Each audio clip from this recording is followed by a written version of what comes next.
fresh out the box. Fresh California plums. Welcome to another episode of Fresh Film Fridays, the podcast where two dudes pick the newest films streaming or in theaters and discuss them. Today we're talking about 2022's Bodies, Bodies, Bodies, which was directed by Halina Regine. I'm your co-host, Alec. Oh, I'm Eric. Just kidding, it's Justin. Hey, I really thought that was Eric that time. I really did. Boy, it was a lot different than I was expecting it was going to be. I thought this was going to be like a slasher movie. It's not what that is. That is not what this movie is. There was some slashing. Was there? I mean, yeah. Did you see the trailer, actually, before you saw this movie? No. Oh, okay. Yeah. So the trailer is basically just like a compilation of the most cringy lines in this movie. It's like, you're gaslighting me, you're triggering me, like feelings are facts, it's just that, basically, just like with all these like crazy colors and stuff, and I was like, I don't know if I'm gonna like this movie. It's A24, it definitely gives the impression that it's a slasher, like there's a killer and, whatever. Not the case with this movie. This is kind of more of like a whodunit, like guessing game kind of movie, you know? Mm-hmm. Yeah, I wanted to start off with, the more movies that I watch, right, I'm starting to feel like if you and I were given a budget, right, $500,000, $1 million, I'm pretty confident that we could make maybe not an incredible movie, but definitely profitable. Just from watching this movie, that's what you think? If you took out Pete Davidson from this film and just replaced it with a male actor that like nobody really knew, would it do well? I don't know if it did do well. I don't really know anything about this movie. So the box office was $13 million. There's no budget listed. I don't know. I mean, it's a good story. It's well acted. I mean, renting that house would have been very expensive. So there's like things like that would have made this movie, I'm assuming, a few million at least. Pete Davidson is a very big actor right now. I didn't recognize anybody except for Greg Lee Pace. Have you seen that guy in anything? No. He was in the Hobbit movies, I guess. He's the Elven King. Okay, he's in The Hobbit, he's in Guardians of the Galaxy, he's also in Captain Marvel. Yeah, so you don't recognize this guy? I mean, I haven't seen those movies, but he's in the Marvel movies. Well, he wasn't like a human, so he had like makeup on and shit. Oh, okay.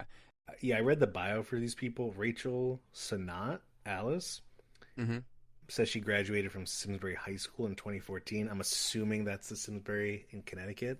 Yeah, I know. I was going to tell Eric. I was going to be like, oh, Eric, there's a girl who's like kind of our age from Simsbury's in this movie. No, but I'm saying like I'm pretty confident that I could write a script and it would do okay. I think it's easier to say that than to actually put it into practice, man. Well, let's just talk about this movie then. Like, you didn't think that it was good, then, I'm assuming? No, I mean, it was fine, but I'm saying, like, if you took Pete Davidson out and you took its major backing of A24 out, and if this was just a Peacock movie, I highly doubt anyone would have watched it. I feel like 50% of the people who saw it were like, oh my god, A24, like, it's probably really artsy and, meaningful. And the other 50% were like, oh, Pete Davidson. Maybe. I don't really know. Pete Davidson's not really in this movie very much. So I know, that's the even crazier part. Yeah, if you came to see this movie for Pete Davidson, which I don't know why you really would, but if you did come to see this movie just for him, yeah, he's only in the first like 25 minutes or so, and then he's not in the rest of it. You didn't recognize the main blonde girl from Borat 2? Dude, I don't remember. Yeah, she's like the girl in Borat 2. It's like his little girlfriend or whatever in the second Borat movie. And she was amazing in that. So I was happy that like I get to see her like actually acting and not just being like a crazy person like in that movie. And I thought she did a great job. Yeah. Maria Bakalakavava. Yeah, she was good. And then I didn't recognize anybody else, like the other lead girl. I think her name was like Sophia, maybe the blonde haired Sophie. Yeah, I didn't recognize her from anything. Same thing with the girl from Simsbury or Emma Chase Sue Wonders. I didn't recognize like anybody, dude. But this movie, like, did you see the ending coming at all? That we'll get to the ending, but did you see that coming at all? No, and I think I only read like 2 reviews about it, and one of them was, which is why I picked this movie. It was like a horror comedy where they make fun of Gen Z, and I was like, you know what, that could be pretty funny. And no, I didn't see the ending at all, even though I usually don't. I don't foresee the endings. But all throughout the movie, dude, I was trying to like be like, who could it have been? And I, the movie tried to make it seem like Greg did it, the army dude who was actually a veterinarian. And then I thought like maybe someone's like like they went to the house to try to kill them, and then you think it's Sophie. And dude, the ending, spoiler alert if you haven't seen it, don't listen to this. But yeah, the ending where she turned on the phone and you saw Pete with the sword, I was like, get the fuck out of here, dude. Yeah, I didn't see that coming at all. And that's what kind of, I don't know, like it's a cool ending. You're like, fuck. So just so anybody who hasn't seen the movie, basically, this group of rich, entitled kids are all hanging out at this massive mansion, and it's a hurricane party. So they're like, hey, like, let's celebrate a hurricane or whatever, or, like, hang out together during a hurricane. They start playing this game called Bodies, Bodies, Bodies, which is kind of like a mafia or, like, murder mystery kind of game or whatever.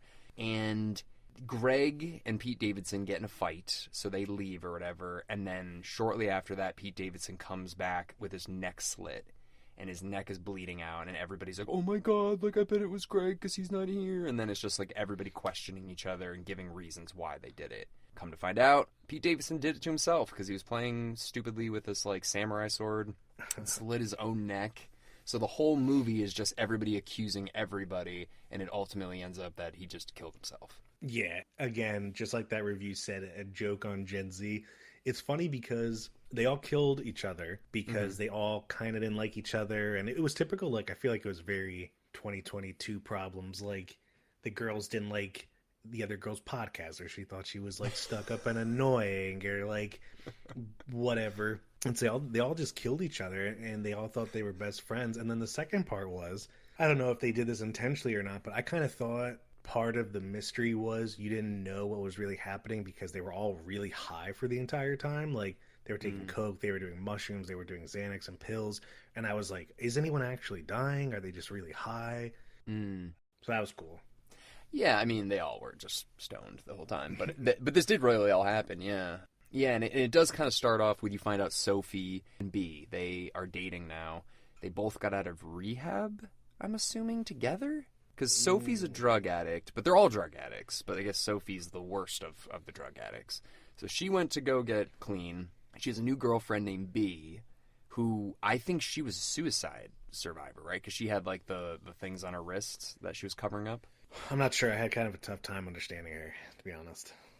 Well, anyways, she never said that, but I think she was a suicide survivor or whatever. So you put them together. They're dating now. They come to this party, and she's kind of like the fish out of water. B. She's the one that's like coming into this group of friends that all like hate each other.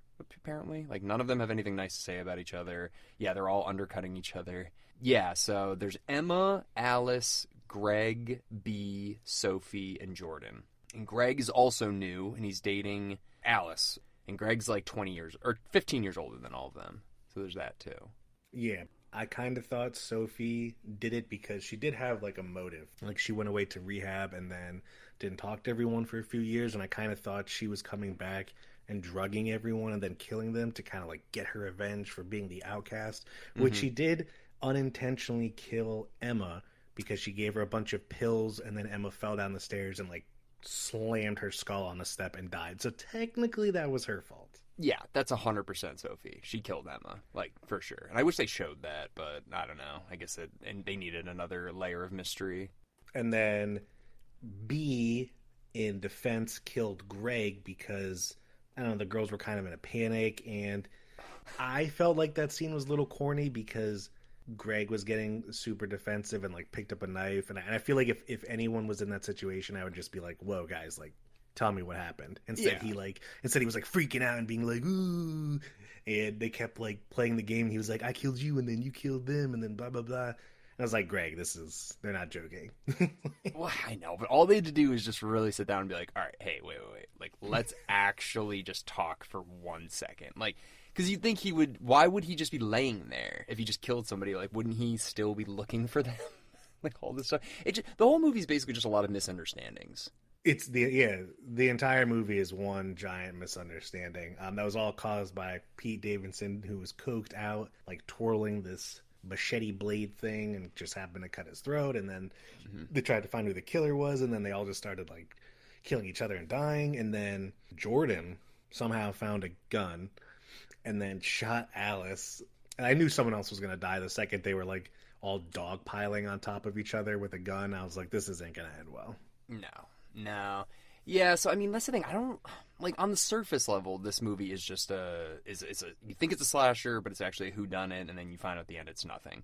But the overall satire aspect of it being like a satire on Gen Z and just like social media and TikTok culture and all this bullshit that's happening right now, that's what I think is really what this is about. It's just kind of like showing how cringe-worthy the youth of America is right now. Not all kids are like this, obviously, but I think this also has a layer of like entitlement. Like all of these kids are rich kids, and they even say that. They're like, we're all rich, but you guys are like rich sort of thing. So these are just people that like, you probably, I didn't like them. I didn't like any of these people. Yeah. I was surprised by how long their phones lasted with flashlight on. And speaking of which, when B was running away from Sophie and Jordan, she was like running through the dark house and then she hid in a room and her flashlight was still on. Yeah. And I was like, what are you doing? And then, I don't know, everyone was just overreacting a lot, which I'm assuming was because they were high. Maybe it's because they're high. Maybe it's just how the youth is now, Justin. We don't know. Do you hang out with a lot of like 22-year-olds? I don't. No. I mean, also, most of these people are actually older. They're all like kind of in their late 20s, but I think they're all playing younger or whatever. Yeah, Sophie's 98. So was that 24?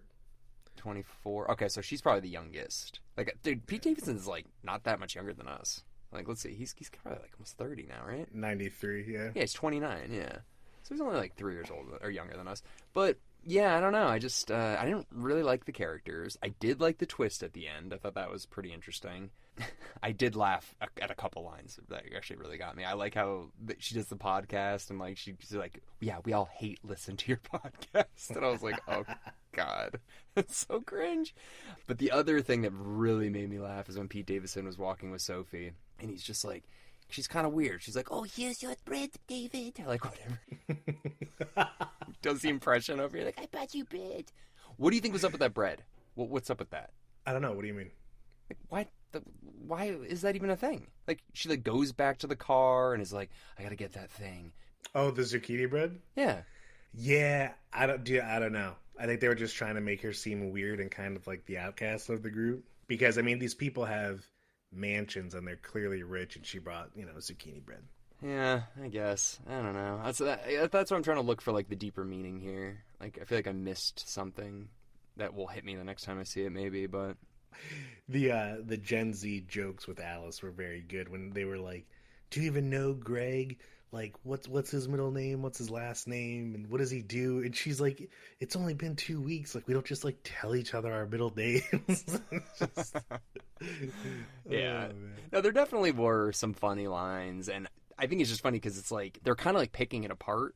Also, like, the line where, where she's just like, feelings are facts. Like, no, facts are facts. And she's like, has a gun, and I was like, oh, okay. So, like, they're poking fun a little bit at it, too, so... I thought it was good. But I don't really know much about the director. Helena Regine. She's Dutch. She's from Amsterdam. Interesting. Apparently she's known for a lot of things, but Valkyrie with Tom Cruise, very good movie. She directed that? I don't know, it just says known for. Oh. I mean, what? I don't know what she did, but yeah, maybe she's an actress in it. But yeah, so that's I don't know, good for her. That was good. She didn't write it. Who wrote it?